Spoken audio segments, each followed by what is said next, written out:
And welcome to today's Medical Minute. Tomorrow, Hispanic Heritage Month begins, starting a month of celebrating the history, culture, and contributions of Americans whose ancestors are Hispanic. Now, earlier this morning, I sat down with Dr. Miguel Ramirez, an orthopedic surgeon with OSF Healthcare, to learn more. So, Dr. Ramirez, how important is Hispanic Heritage Month to you, and how do you think the healthcare field could be tied into the celebrations?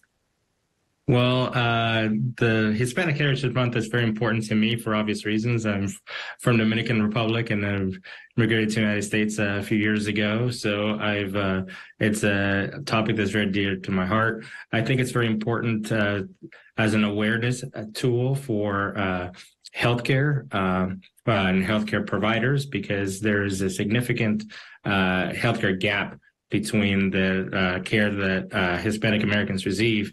And during Hispanic American History Month is a good time to really bring these issues up. Absolutely. And what are some of those health disparities in medicine? There are several healthcare disparities that affect Hispanic Americans. For instance, Hispanic Americans have a much more difficult time finding a doctor, have access to primary care. They also have a significantly higher rate of having a hard time finding mental health services than other groups. They're more likely to be diagnosed late for things like breast cancer. Also, just recently with COVID-19, they were about 1.5 times more likely to contract COVID-19 than non-Hispanics, whites, and also twice as likely to be hospitalized for COVID-19. So there's a lot of healthcare disparities in medicine that are worth looking into. And what are a few health issues that the Hispanic population faces, and what are some tips you have to improve healthy lifestyles? So there's a lot of factors that really affect the Hispanic community. So obesity. So Hispanic Americans are about 1.2 times more likely to be obese than non-Hispanics white. Diabetes is also an issue. About 40% of Hispanics are expected to contract diabetes during their lifetime.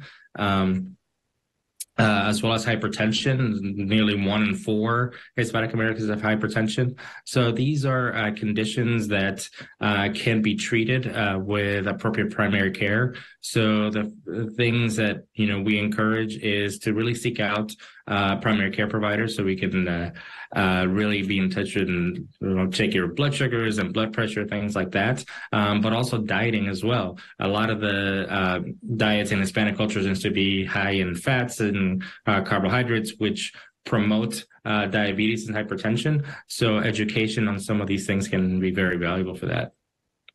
Absolutely. And at OSF Healthcare, what bilingual services are offered to those whose main language is Spanish? So OSF Healthcare has a variety of services available for Spanish-speaking population. So we have a wide network of interpreters, both live and online. So when patients come in and check in and they don't speak the language, there can be an interpreter available, not just in Spanish, but actually several other languages as well. So we have these individuals available. We also have electronic ways in which, if a patient's in the office, we can connect via the internet, and we'll have a virtual interpreter that can be there in our visits to be able to communicate with our patients. We're also able to print out instructions in multiple languages as well, so that patients can have instructions in their native language.